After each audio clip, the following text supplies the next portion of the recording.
Осы ісіне риза болған халық көпірді қатын көпір деп атап кеткен екен. Шымкентте қатын көпір деген жер бар екенін естігендер мұны әзіл деп те ойлайды. Сенбей қайта сұрайтындар да бар. Бұл видеода осы атаудың қандай сыры бар екенін айтамыз. Ғалым Ақлима Байғұт қазақ танымындағы әйел бейнесі туралы кандидаттық диссертациясында қатын көпір атауын осы маңда өмір сүрген Тәтті апа деген әйелмен байланыстырады. Ел жадында ол қалтасын тәттіге толтырып жүретін, бала біткенді бауырына басқан, жұрт сыйлаған жан ретінде сақталған. Сол кездері Қошқарата өзені арнасынан тасып, қайта-қайта көпір өткелі шайып кетеді екен. Сондықтан ел басында осындай қиындық тудыратын іс туғаннан кейін Тәтті бір күні ашуланып, білек сыбана кірісіп, үлкен бөренелерді кесіп, көпір жасапты, үстіне шым төсепті. Тәттінің осы ісіне риза болған халық көпірді қатын көпір деп атап кеткен екен.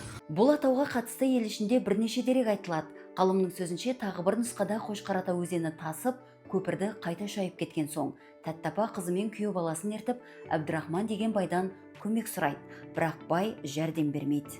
Бұған да мойымаған Тәтті апа елге үндеу жариялайды, халықтан қаржы жиналады. Сонымен бірге қызы мен күйеу баласы анасының өтінішін жерге тастамай азын-аулақ малын сатып, жаңағы Әбдірахман байдан бөренелер сатып алады, Бадам өзенінен тас тасылады.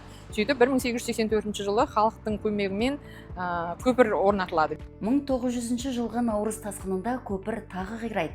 Тәтті апа өмірде жоқ болса да ұрпағы жұрттан жылу жинап, көпірді қайта жаңартқан. Сондықтан Ақлима Байғұт қатын көпір атауын жай атау емес, әйел анаға деген құрметтің белгісі деп түсіндіреді.